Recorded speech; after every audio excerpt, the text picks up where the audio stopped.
చూసిరు కదా ఖమ్మం జిల్లా వెలుగుమట్ల గ్రామం పరిస్థితి ఇది.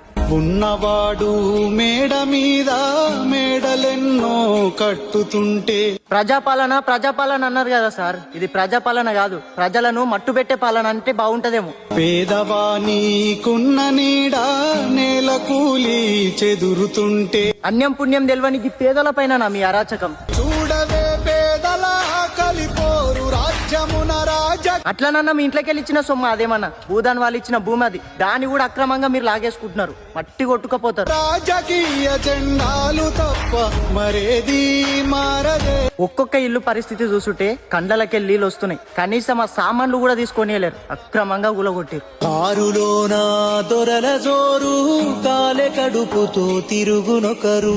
పెద్ద పెద్ద జమీందారుల నెత్తి మీద కొట్టి తినుండ్రన్నా తప్పులేదు, కానీ ఈ పేదోళ్ళ పొట్ట మీద కొట్టకుండ్రి, బాగుపడరు, ఎప్పటికీ బాగుపడరు. మధ్య తరగతి మనిషి బతుకు దవాఖానలో దహన. ఈ ఇండ్లు కూలిపోయిన వాళ్ళ బాధ చూడాలి, ఒక్కొక్కరి ఏడుపు వర్ణనాతీతం. సార్ కనీసం ఉన్న రేకులు కూడా పీకటే ఎందుకు సార్ చెప్పండి, ఉన్నాయి ఉంచి రాదండి అయ్యా.